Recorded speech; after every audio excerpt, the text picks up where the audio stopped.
کے نزدیک حسن کی، بیوٹی کی جو اصل ہے وہ در حقیقت اللہ کی صفت جمیل ہے کہ اللہ خوبصورت ہے اور خوبصورتی کو پسند کرتا ہے۔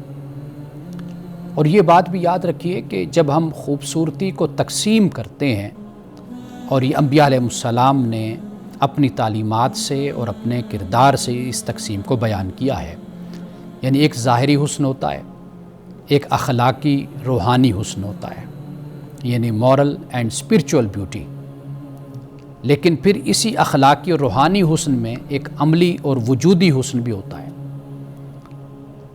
رسول اللہ صلی اللہ علیہ وسلم نے یہ فرمایا کہ ان اللہ کتب الاحسان علی کل شیء، کہ اللہ تعالیٰ نے ہر چیز پر احسان کو لازم کر دیا۔ احسان سے مراد ایکسیلنس، یعنی جب خدا جو کام کرتا ہے وہ ایکسیلنس کرتا ہے۔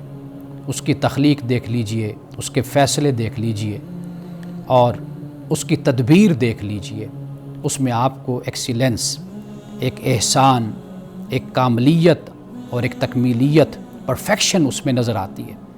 تو اللہ سبحانہ و تعالیٰ یہ فرماتا ہے، رسول اللہ صلی اللہ علیہ وسلم نے فرمایا کہ بے شک اللہ سبحانہ و تعالیٰ نے ہر شے پر احسان کو لازم کر دیا ہے، یعنی انسان بھی اگر عبادت کرتا ہے تو اس میں بھی ایکسیلنس ہونا چاہیے۔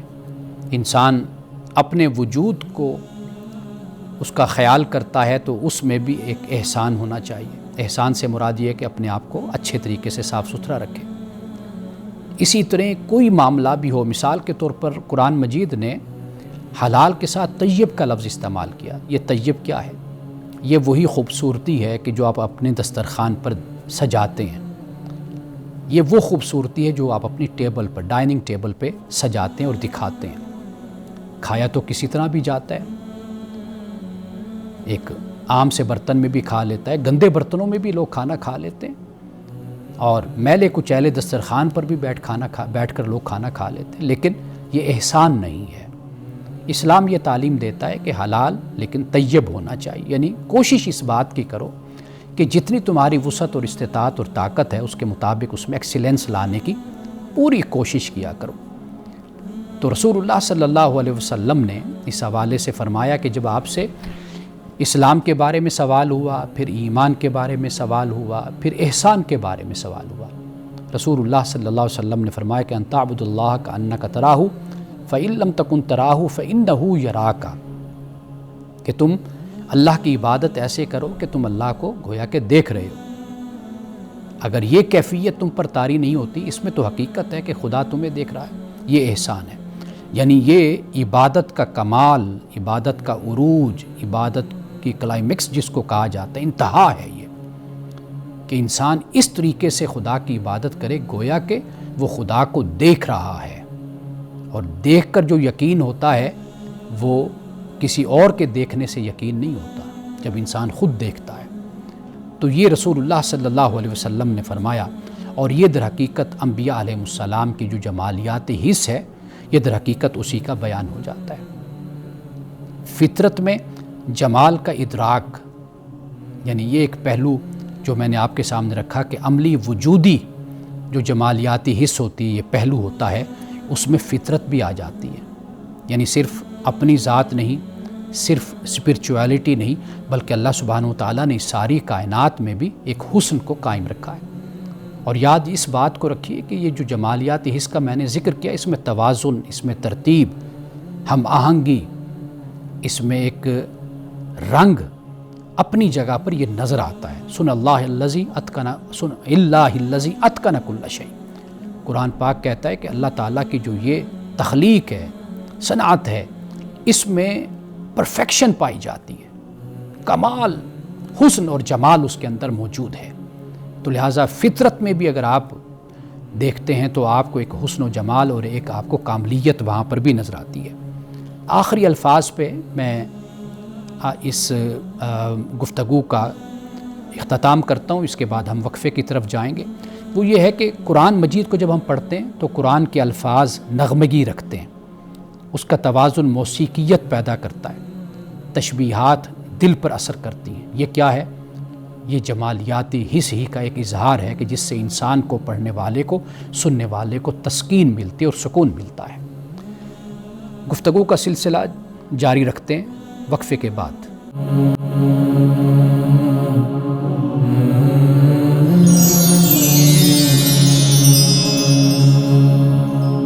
ناظرین کرام، وقفے سے پہلے ہم جمالیاتی حس کے حوالے سے بات کر رہے تھے کہ انبیاء علیہ السلام میں جمالیاتی حس اس کی بنیاد کیا ہے؟ اس کی بنیاد ہے اللہ کی صفت جمیل۔ اللہ سبحانہ و تعالیٰ خوبصورت ہے اور خوبصورتی کو پسند فرماتا ہے۔ اب آئیے چند پہلوؤں کی طرف میں ایک ایک کر کے آپ کے سامنے رکھتا ہوں، جس سے ہمیں معلوم ہوگا کہ رسول اللہ صلی اللہ علیہ وسلم نے اس حس کا کس طرح اظہار فرمایا تھا۔ سب سے پہلی بات، جمال فطرت سے محبت، یعنی فطرت کی جو خوبصورتی ہے رسول اللہ صلی اللہ علیہ وسلم نے اس سے محبت کا اظہار کیا۔ یعنی باغ ہے، نخلستان ہے، تاکستان ہے، سبزہ زار ہے، اور اسی طرح جو خوبصورتی عرب کے معاشرے میں تھی رسول اللہ صلی اللہ علیہ وسلم نے اس سے محبت کا اظہار فرمایا۔ یعنی بارش ہے تو رسول اللہ بادل، بارش، ان سے محبت کا اظہار فرماتے تھے۔ ایک حدیث میں یہ آتا ہے کہ فرمایا کہ جب تم سبزہ دیکھو تو یاد کرو کہ دل بھی اسی طرح نرم ہوتے ہیں جیسے زمین بارش سے نرم ہوتی ہے۔ یعنی بات ظاہر سے باطن کی طرف بیان کرتی، یعنی فطرت میں بھی انسان کے لیے ایک نصیحت کو بیان کر دیا۔ اور اسی طرح ہم دیکھتے ہیں رسول اللہ صلی اللہ علیہ وسلم نے فرمایا کہ المؤمن کالنخلہ، مومن کھجور کے درخت کی مانند ہوتا ہے۔ یعنی ایک تو کھجور کا درخت پورا سال پھل دیتا ہے، دوسرا یہ کہ وہ بڑا سلیم سا ہوتا ہے، لمبا سا ہوتا ہے۔ تو مومن اسی طرح اپنے وجود کو، اپنے جسم کو کھجور کے درخت کی طرح رکھتا ہے، بناتا ہے، خوبصورت رکھتا ہے اپنے آپ کو۔ اور پھر مومن کا جو فیض ہوتا ہے، فائدہ ہوتا ہے، وہ معاشرے کو، اللہ کی مخلوق کو پہنچتا رہتا ہے۔ رسول اللہ صلی اللہ علیہ وسلم کی جو صحرائی سادگی اور پھر اس میں فطری توازن، یہ ہمیں نظر آتا ہے۔ یعنی رسول اللہ صلی اللہ علیہ وسلم کی زندگی ریگستانی سادگی کا نمونہ تھی۔ آپ نے فرمایا کہ اللہ تعالیٰ سادگی اور وقار کو پسند فرماتا ہے۔ اب اس کے بعد جو تیسری بات ہے وہ یہ ہے کہ لباس اور جسمانی حسن ترتیب۔ رسول اللہ صلی اللہ علیہ وسلم اپنے لباس میں وقار اور سادگی دونوں کو ملاتے تھے۔ وقار بھی ہوتا تھا اور سادگی بھی۔ یعنی ایک طریقہ تو یہ ہوتا ہے کہ مہنگے ترین لباس بھی انسان پہن لیتا ہے لیکن اس کی شخصیت میں وقار پیدا نہیں ہوتا اور ایک خود نمائی ظاہر ہوتی ہے۔ لیکن رسول اللہ صلی اللہ علیہ وسلم خوبصورت لباس زیبتاً فرماتے لیکن غیر متکبرانہ لباس، اور آپ یہ فرماتے کہ اللہ خوبصورت ہے اور خوبصورتی کو پسند فرماتا ہے۔ اسی طرح گھر اور رہائش، جو آپ کا گھر ہے، وہ بھی سادگی اور خوبصورتی کا اور سکون کا ایک نمونہ ہوا کرتی تھی۔ اور آپ صلی اللہ علیہ وسلم نے کبھی گھر کو سجاوٹ کے لیے نہیں بلکہ اطمینان کے لیے استعمال کیا۔ یعنی پریفرنس کس بات کو ہے؟ اطمینان کو، سکون کو، کہ گھر میں ازواج ہیں، گھر میں بچے ہیں، تو ان کے ساتھ باہمی محبت اور شفقت کا جو رویہ ہوتا ہے وہ گھر کو سکون کا مرکز بنا دیتا ہے۔ ہم نے دیکھا ہے کہ لوگ کروڑوں کیا اربوں روپے لگا کر ایک بہت بڑا گھر بناتے ہیں لیکن اس گھر میں سکون نہیں ہوتا، اس لیے کہ اس گھر میں محبت نہیں ہوتی، اس گھر میں اتحاد و اتفاق نہیں ہوتا، اس گھر میں بڑا چھوٹوں سے محبت نہیں کرتا، چھوٹے بڑوں کا احترام نہیں کرتے۔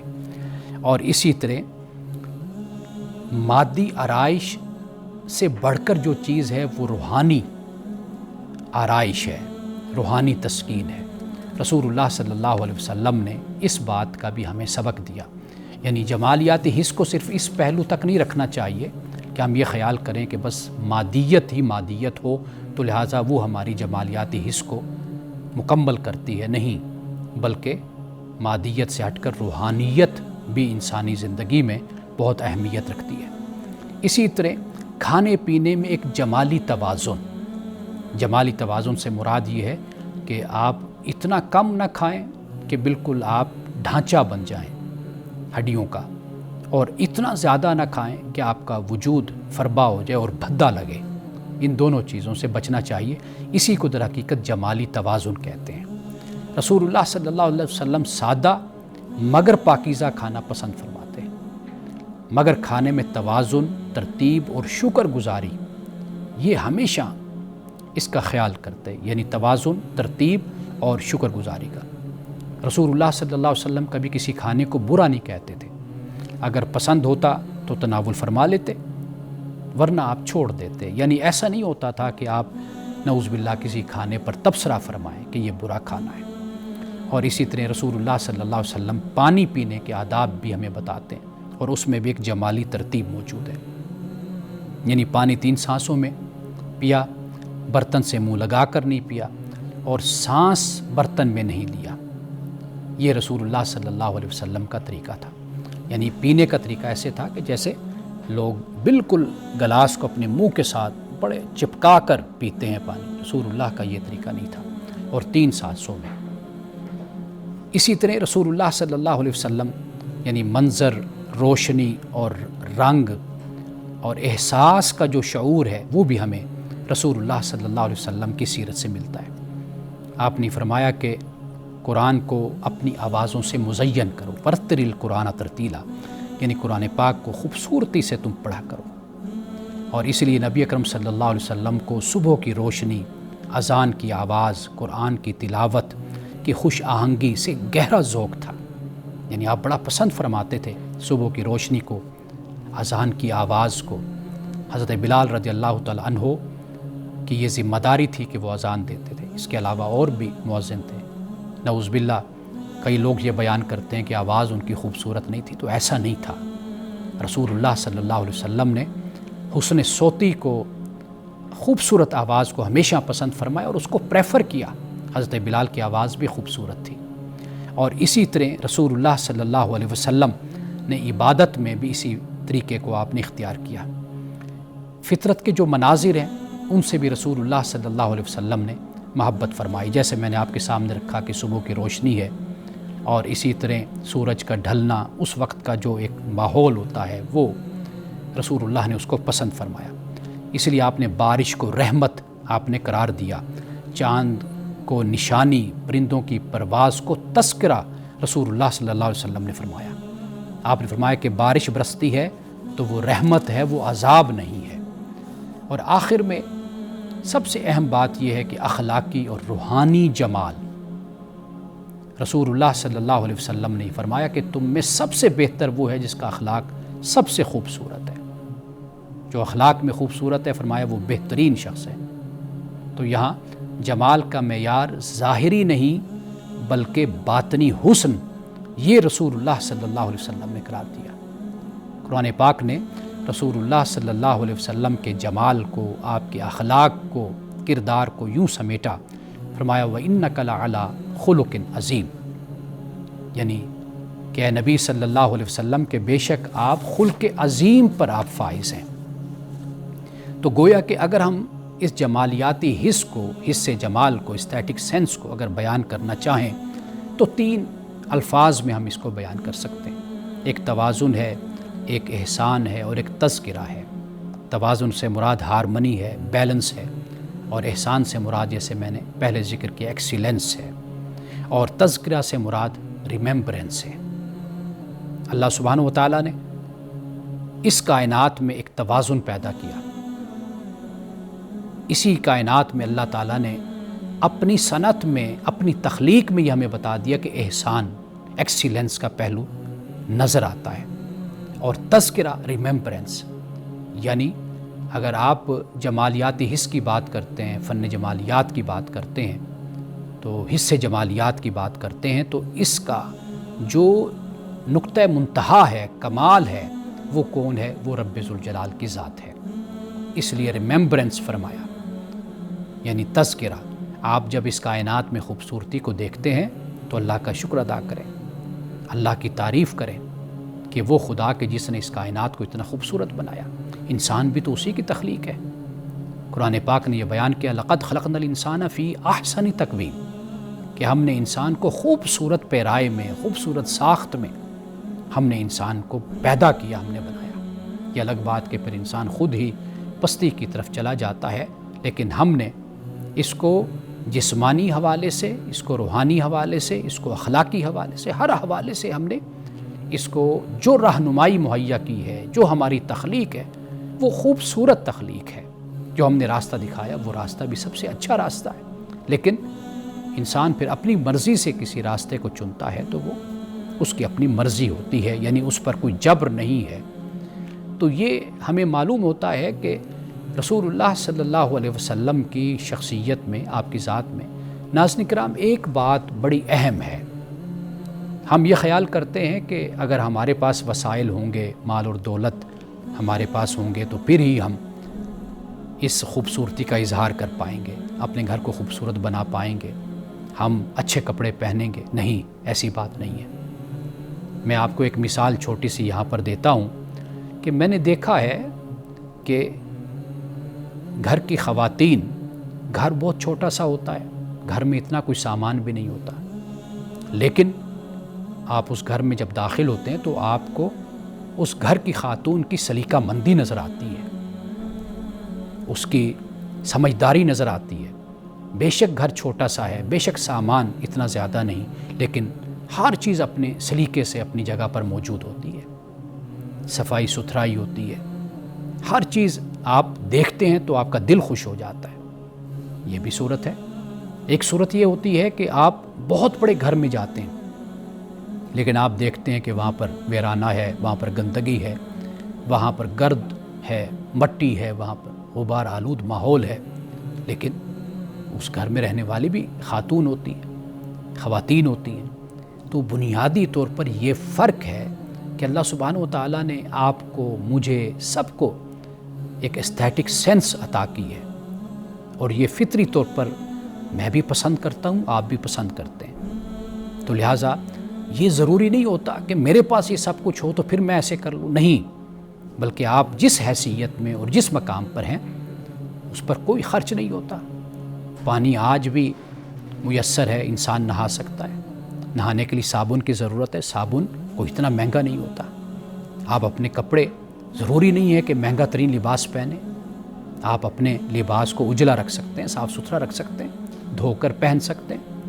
تو وہ چیزیں کہ جو آپ صاف ستھرا اپنے آپ کو رکھ سکتے ہیں تو اس کے لیے کوئی زیادہ کوئی تگ و دو نہیں کرنی پڑتی، وہ چیزیں آج بھی اسی طرح آسانی سے آپ کو مہیا اور میسر ہو جاتی ہیں۔ رسول اللہ صلی اللہ علیہ وسلم نے عرب کے معاشرے میں کہ جہاں پر پانی کی کمی تھی، ہفتے میں ایک مرتبہ نہانا یہ آپ نے ان پر لازم کیا تھا کہ ضرور ایک ہفتے میں، اور اسی لیے جمعے کے موقع پر کہا کہ بھی نہا دھو کر آیا کرو۔ تو اسی بہانے سے اور اسی وجہ سے جسمانی صفائی بھی ہو جاتی ہے۔ تو لہٰذا اللہ نے آج آپ کو، مجھے جو سہولیات دے رکھی ہیں تو ہم اپنی صفائی ستھرائی کا بھی خیال کریں، اور قدرت نے جو حسن اس کائنات میں پھیلایا ہوا ہے، ہر طرف ہمیں نظر آتا ہے، تو ہم اس سے روحانی تسکین بھی حاصل کریں۔ رسول اللہ صلی اللہ علیہ وسلم کی سیرت اس جمالیاتی حص کو، اس ایستھیٹک سینس کو بہت خوبصورت طریقے سے عملی، اخلاقی، روحانی، باطنی ہر حوالے سے بیان کرتی ہے۔ اور پھر قرآن مجید کو پڑھ کر دیکھیے، قرآن مجید حسن سے بھرا ہوا ہے۔ جیسے میں نے اس بات کو بیان کر دیا کہ قرآن میں ایک نغمگی ہے، قرآن میں ایک توازن ہے، قرآن میں ایک حسن ہے۔ قرآن کے الفاظ، آیات کو جب آپ آواز میں خوبصورتی سے پڑھتے ہیں تو پھر آپ دیکھیے کیسا ماحول بنتا ہے۔ تو یہ دعا کیجئے کہ رسول اللہ صلی اللہ علیہ وسلم کی اسی سیرت کے پہلو کو ہم اختیار کریں، تاکہ ہمارا اپنا وجود، ہمارا گھر، ہماری سڑکیں، ہمارے بازار، ہمارا ماحول، ہماری گلیاں، کوچے سب صاف ستھرے ہو جائیں، اور پتہ چلے کہ ہم رسول اللہ صلی اللہ علیہ وسلم کو ماننے والے ہیں اور آپ کی سیرت پر عمل کرنے والے ہیں۔ ملتے ہیں ایک وقفے۔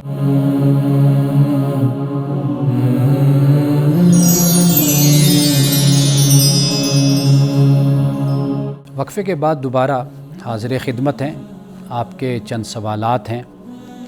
سب سے پہلے سوال یہ ہے کہ کچھ خواتین جو توہمات کا شکار ہو جاتی ہیں، وہ ایسا کرتی ہیں کہ ان کا خیال ہوتا ہے کہ ہمارے جوتے یا ہمارے کپڑے یا کوئی چیزیں کہ جو ہم استعمال کر لیتی ہیں، وہ اگر ہم کسی کو دیں گے تو ان کے ذریعے سے ہم پر جادو ہو جائے گا، تو لہٰذا ان کی کوشش ہوتی ہے کہ ان چیزوں کو ضائع کر دیں۔ جلا دیتی ہیں یا کوئی ایسی صورت اور اختیار کرتی ہیں کہ جس سے وہ قابل استعمال نہ رہیں یا گم ہو جائیں۔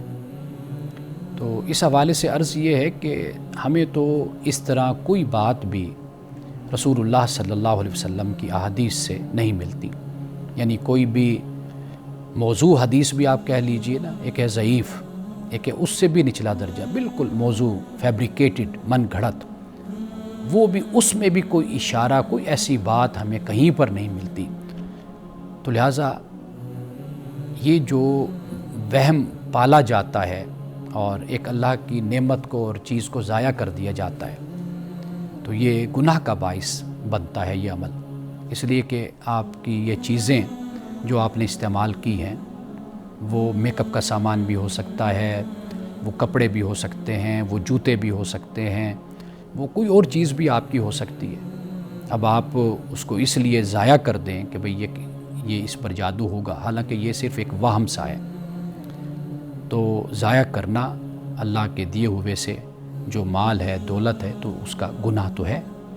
تو لہٰذا طریقہ یہ کار یہی ہونا چاہیے کہ اللہ پر بھروسہ کیا جائے اور جو قرآن مجید ہمیں کہتا ہے اس پر عمل کیا جائے۔ وَمَا هُمْ بِضَارِّينَ بِهِ مِنْ أَحَدٍ إِلَّا بِإِذْنِ اللَّهِ، کہ کوئی بھی کسی کو نقصان نہیں پہنچا سکتا مگر اللہ کے اذن سے۔ اللہ کے اذن سے مراد یہ ہے کہ اللہ سبحانہ و تعالیٰ نے کوئی آزمائش، کوئی امتحان آپ کے لیے رکھی ہے تو وہ آپ کے لیے کوئی تکلیف آ سکتی ہے، لیکن ویسے کسی کی یہ جرت اور ہمت نہیں کہ وہ آپ کو تکلیف پہنچا سکے۔ تو لہٰذا قرآن مجید پڑھیے، 5 وقت کی نماز پڑھیے، اور ایک دعا ہے رسول اللہ صلی اللہ علیہ وسلم کی کہ آپ نے یہ دعا دی، فرمایا کہ بسم اللہ لا یضر مع اسمہ شیء فی الارض ولا فی السماء وہو السمیع العلیم۔ یہ آپ نے فرمایا کہ صبح جیسے 3 مرتبہ پڑھ لی جائے، شام کو 3 مرتبہ سے پڑھ لیا جائے، اور آخری کل بھی ہیں ان کی تلاوت کی جانی چاہیے۔ میرا عقیدہ، میری سوچ، میری فکر تو یہ ہے کہ آپ 5 وقت جب نماز پڑھیں گی، اللہ سبحانہ و تعالیٰ ہر طرح کے وبال سے، مصیبتوں سے آپ کو بچائے گا۔ جو حاسدین کا حسد ہوتا ہے، ان کا شر ہوتا ہے، اللہ تعالیٰ اس سے آپ کو محفوظ رکھے گا۔ تو لہٰذا نماز کی پابندی کیجئے، اپنے آپ کو پاکیزہ رکھیے، قرآن مجید کی تلاوت کیجئے۔ ہمارے گھروں میں پہلے یہ روایت تھی کہ صبح نماز کے بعد بیٹھ کر بچے بھی، بڑے بھی، بوڑھے بھی، عورتیں بھی، مرد بھی قرآن کی تلاوت کرتے تھے۔ وہ روایت ختم ہو گئی۔ اب ایسے گھروں میں بے برکتی ہوتی ہے، اس سے پھر ماحول ایسا ہی بنتا ہے کہ جس میں لڑائی جھگڑے، جب ایک دوسرے کے حقوق کو نہیں جاننا، ایک دوسرے کے فرائض کا پتہ نہیں ہے، تو پھر یہی ماحول ہی گھروں کا بنتا ہے جو آج ہم دیکھتے ہیں۔ تو لہٰذا ان توہمات کی طرف جانے کے بجائے وہ باتیں کہ جن کا کوئی وجود بھی نہیں ہے، وہ آپ کی ذہن کی ایک اختراع ہے اور ایک تخلیق ہے، ممکن ہے اس کی وجہ کوئی نفسیاتی مسئلہ ہو، کوئی پریشانی ہو، کوئی معاشی پریشانی ہو، کوئی نفسیاتی پریشانی ہو، جس کی وجہ سے اس طرح کی باتیں ذہن میں آتی ہیں۔ تو میں تو ہمیشہ یہ کہا کرتا ہوں، جب آپ اپنے آپ کو مومن کہتے ہیں، ایمان والا کہتے ہیں، تو پھر خدا پر یقین رکھیے۔ آپ نے اپنے معاملات خدا کے سپرد کر دیے، وہ وکیل ہے آپ کا، تو لہٰذا پھر پریشان ہونے کی ضرورت ہی نہیں ہے۔ اور آپ دیکھیے کہ جب ہم اکیلے ہوں، تاریکی میں ہوں، کسی مشکل میں ہوں، تو ہمارے ساتھ ایک چھوٹا سا بچہ بھی ہو تو ہمیں اس سے بڑا دل کو تسلی ہوتی ہے، آسرا ہوتا ہے کہ میرے ساتھ کوئی ہے۔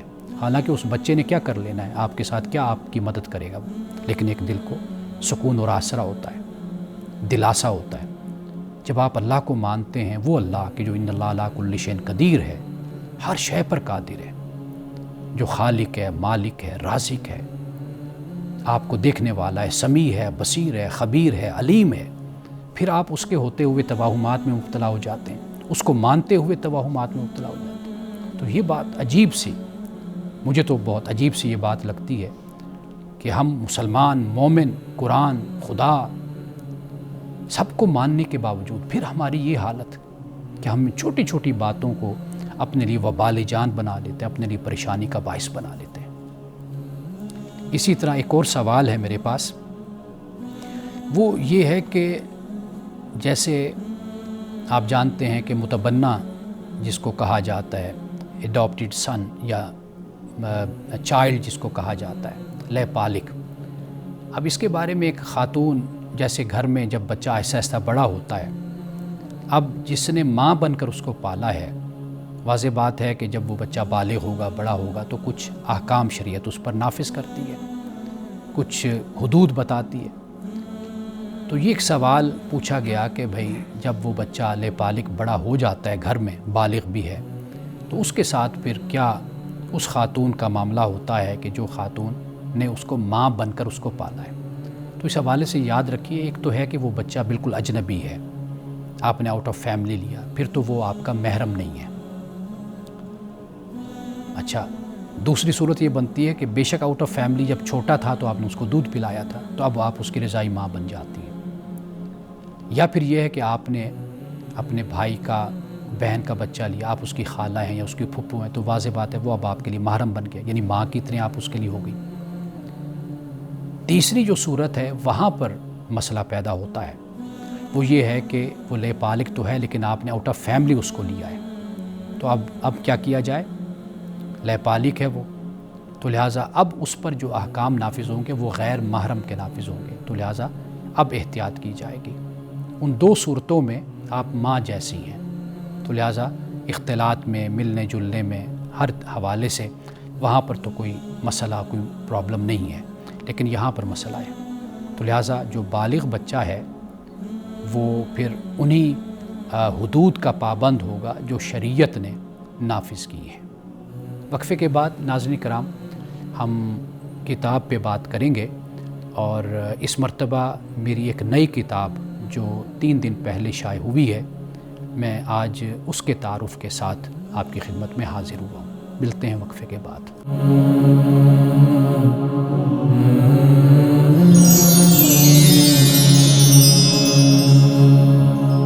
وقفے کے بعد دوبارہ میں اپنی کتاب کے ساتھ آپ کی خدمت میں حاضر ہوں۔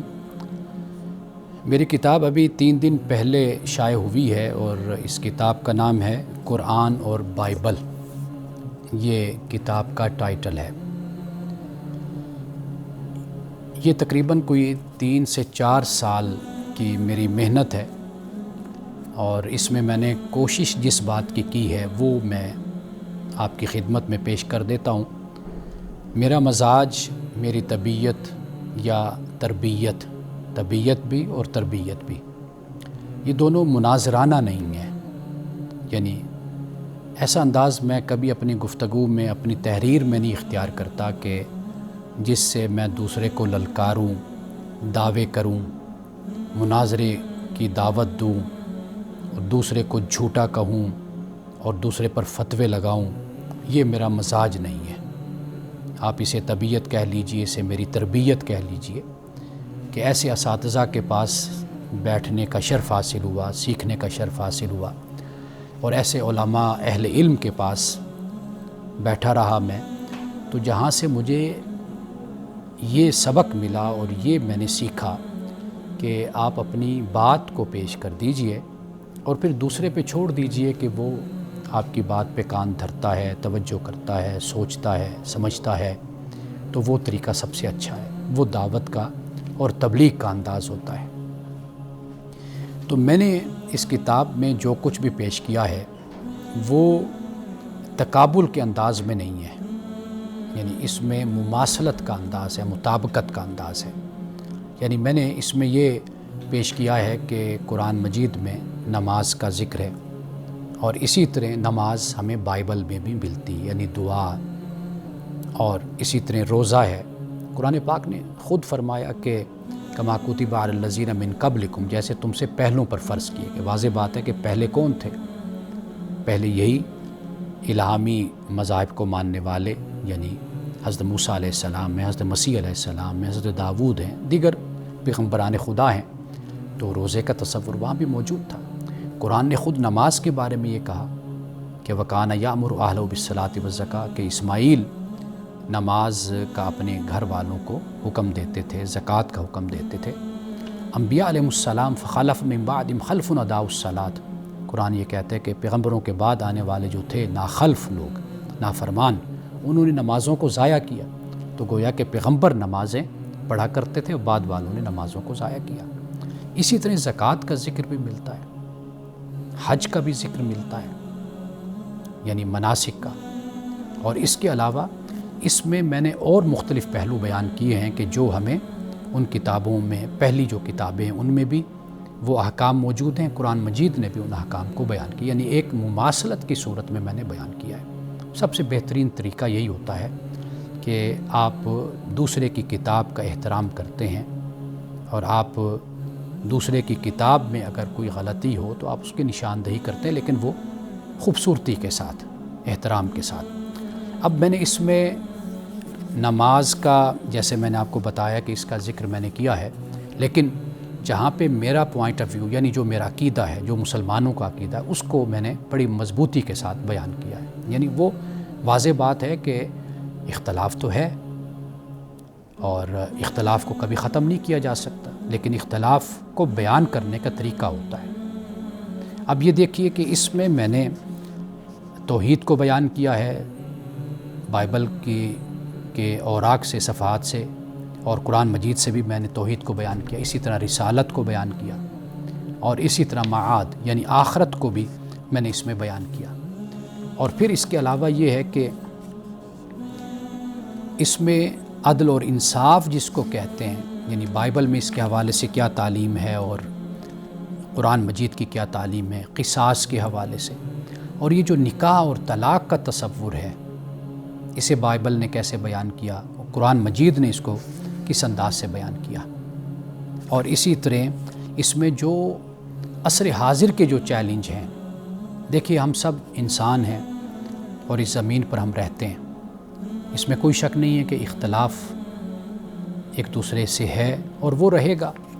ہمارا مسئلہ اصل میں یہ نہیں ہے کہ ہم اختلاف کو ختم کریں، وہ ہو نہیں سکتا، لیکن ہم اختلاف کے آداب، اس کی تربیت ہم دے سکتے ہیں۔ اس کا طریقہ یہی ہوتا ہے کہ آپ جو بھی تحریر کریں، جو بھی لکھیں، جو بھی کام کریں، جو بھی تحقیق کریں، اس کا طریقہ کار ایسا ہونا چاہیے کہ جسے ہم کہتے ہیں کہ ایک امپارشل، ایک غیر جانبدارانہ تحقیق ہونی چاہیے۔ محقق کا بنیادی طور پہ کام یہی ہوتا ہے، اس کا کام یہ نہیں ہوتا کہ وہ جانبدار بن جائے، اس کا طریقہ کار یہ ہوتا ہے کہ وہ جو ریفرنسز ہیں، ایویڈنسز ہیں، جو پروف ہیں، وہ سامنے رکھتا ہے اور اس کی روشنی میں ایک اپنی رائے کو قائم کرتا ہے اور وہ بتاتا ہے۔